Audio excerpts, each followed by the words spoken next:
What's up guys, my name is Ace, and the XDefiant Closed Beta is coming to an end today. It turns out they ended up extending it for a couple days, which was great to see. And today I planned on doing my final beta feedback video, but it turns out this is going to be more of a what to expect video, because literally every piece of feedback that I've had on this game has been addressed at least in some form by the developers, whether that's through just communication about it or through direct action. And this is incredibly refreshing to see, especially coming from the Call of Duty franchise, where their betas are basically demos, and a lot of the feedback that you give may or may not get changed halfway through the game's lifecycle. So with that in mind, let's dive right into the biggest issue I had with this beta, and this is the controller feel. I mentioned this early on in the beta that it didn't feel quite right, but I couldn't quite pinpoint exactly what it was, whether it was input lag or aim assist or just the default controller settings in the game or the acceleration or something like that. Well, I was able to do some testing with this, and it turns out this issue is almost entirely due to input lag, especially on PS5.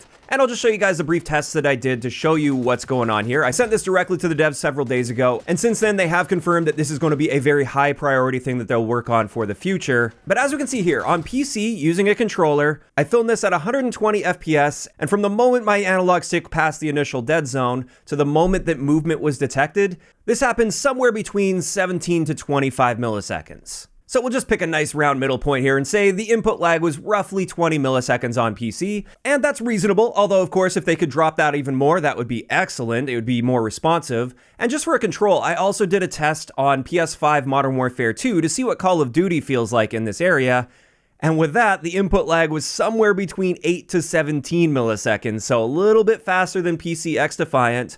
But again, I wouldn't say this was a serious issue on PC. However, on the right-hand side here, we have the PS5 test, and unfortunately, this fell somewhere between 42 to 50 milliseconds, and this was the fastest of all the tests. Some of them were going beyond 50 milliseconds here, and that is way too much input lag. Now, of course, I will acknowledge this isn't an absolute perfect input lag test. It is a fairly basic method of testing it, and also on PS5, we were running at 60 FPS, whereas on PC, I was running at a much higher frame rate. But even with those factors in mind, this is way too much input lag, and this is the entire reason that controller felt so clunky on PS5 throughout this beta. Now I know why I was struggling to make really fine adjustments, like controlling recoil, for instance. And it turns out, at least for me, this isn't actually an issue with aim assist or anything like that. It's entirely due to input lag. And it's great to see that the devs not only acknowledge this, but they also mention this is a high priority thing that they're working on now.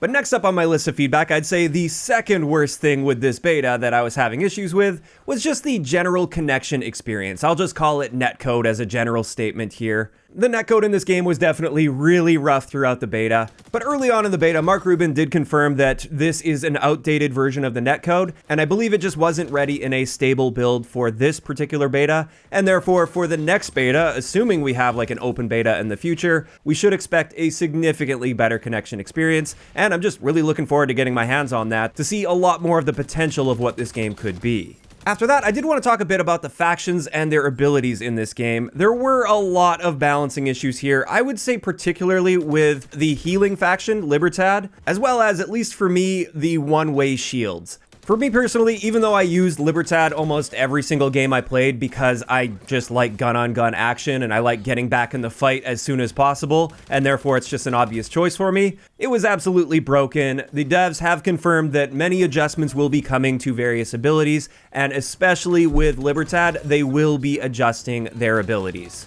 So that's excellent to see, and I guess we'll just have to wait to see what kind of adjustments are there. But another thing I wanted to point out here is just the fact that one-way shields even exist in this game, where from one direction, bullets will pass through just fine and you can shoot your enemies that are in front of you, but from their direction, the bullets will not pass through, so you're effectively invincible to players while still having the full ability to shoot them. I personally disagree with this type of shield on a fundamental level for a PvP FPS game. I'm totally fine with a shield that blocks bullets from both directions, and that would still have a ton of utility because you can put cover up wherever you need to, and especially in objective modes, that could be incredibly helpful for cutting off lanes and choke points. I just really don't like the fact that I can shoot them, but they can't shoot me, or vice versa. To me, that sort of breaks the PvP aspect on a fundamental level, and that's why I don't like that. So hopefully we could see some reworks to that, but I'm not too sure if they will be adjusting that one.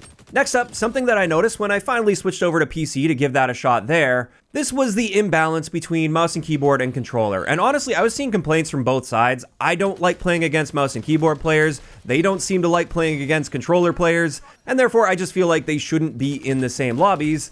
And the great news is the devs have confirmed that this is just a beta thing right now. And at launch, they will have strict input-based matchmaking, where mouse and keyboard players have their own lobbies, controller players have their own lobbies, and the only way you'll ever see a mix is if you have a party of players that are playing with mixed inputs, then that party will end up in mouse and keyboard lobbies, not controller lobbies. And as a result, if you're a controller player and you're either playing solo or you're only playing with controller players, you will never see a mouse and keyboard player in the game, and I'm really looking forward to that as well. And just going off of that, I also wanted to point out something that Mark has confirmed as well here, and that is at launch, they plan to make it so you can control the crossplay options that you have, much more so than just on or off. So if you want, you can limit crossplay to only your console. Let's just say you're a PS5 player and you only want to play PS5 players, you can do that. Or if you want to just play console versus console, you can do that as well. So you can limit it so only PS5 and Xbox players can be in your lobby. And then furthermore, if you want to open it up to the widest population of players possible, you can just turn it off entirely, and then you'll be able to play with anybody from any platform, but again, it will be strict input-based matchmaking. And this is absolutely the perfect way to handle crossplay, in my opinion, and I really wish this could be the industry standard for crossplay. After that, something else I wanted to mention here that I'm really excited for the future of XDefiant. The devs did confirm to me that lobbies will persist if you select a single game mode at launch.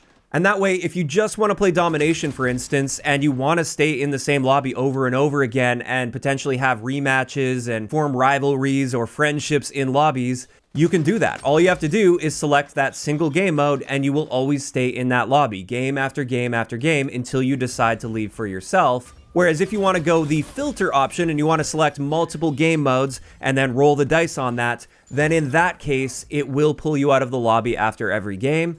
And I think that's an excellent compromise for having those sort of quick play filters while also having persistent lobbies. It gives you control and choice. And that's the big issue I've had with Call of Duty in recent years. You have no choice to stay in that lobby for a rematch if you would like to. Now, I have kind of gone on a bit of a tangent here, just talking about some features that I'm really excited for the future of XDefiant. Let's refocus this to some of the issues that I was experiencing in the beta. The next one is a fairly minor one, but I'm sure every one of you that's played the XDefiant beta has probably run into this at least once. This is the general grenade physics and collision. You've probably noticed when you throw a grenade a little too close to a corner or a piece of cover or something, it will just bounce off an invisible ledge and come straight back at you. I experienced this a bunch throughout the beta. Thankfully, the devs have confirmed this is a bug, they're aware of it, and therefore I fully expect a fix for this in the future. Another thing I do want to mention about grenades, though, is I just felt like they weren't bouncing or rolling as expected either. And a lot of times I'd throw it at the ground expecting it to bounce or roll forward a bit, but it would basically just stick in place. I don't know if this is related to the same collision issue or if this is just something else that needs to be worked on, but I would like to see some adjustments there as well. Additionally, a relatively minor gripe that I had within the beta was the base healing time. With the general pacing that this game tends to have, where it's fairly fast-paced and you're going to be finding your next gunfight pretty quickly after the previous one, I just felt like the base healing time was a little bit on the slow side. And again, this is one of the reasons that I used the Libertad faction almost every single game, just so I could get back into the fight and get into my next gunfight a little sooner. This is yet another area where Mark has confirmed on Twitter, and I also discussed this on stream with him briefly. It looks like they're very likely going to be making some adjustments to the base healing time, so it'll be a little bit faster. I just want to be clear though, I'm in no way calling for like instant heals or anything. Obviously there is a sweet spot to be found, and I just feel like they're a little bit slower than what that sweet spot should be based on the pacing of this game. Another thing that I felt like was kind of missing throughout the beta that I would have really liked to see, this is Killcams. So when you die to somebody, you can see exactly what happened in that situation. Because I definitely had a few head scratcher situations, or it looked like the enemy did something really cool or hit a really nice shot, and I just wanted to see that shot. And it turns out Killcams are currently a work in progress, and hopefully we can expect to see them implemented for launch, and if not, hopefully not too long after launch. Now finally, one thing I wanted to touch on here, if you guys watched my initial impressions video of XDefiant, I mentioned that it would be interesting to see a side mode where they just turn abilities into kill streaks or score streaks preferably. Again, I'm talking as a side mode, I'm not saying the whole game needs to be changed for this, but if they were to implement a side mode like that, I feel like I would be very interested in that. And over the weekend, Mark Rubin just sort of put this out there in a tweet. He didn't confirm anything here, but he just mentioned, we don't currently have plans for kill streaks, but what if we made a mode where 3 kills got you your ability and 7 for your ultra or something along those lines? So it seems like they're at least toying with the idea of doing a side mode like that. And I just wanted to bring this up in this video since we are talking about things that we can maybe expect to see for XDefiant in the future.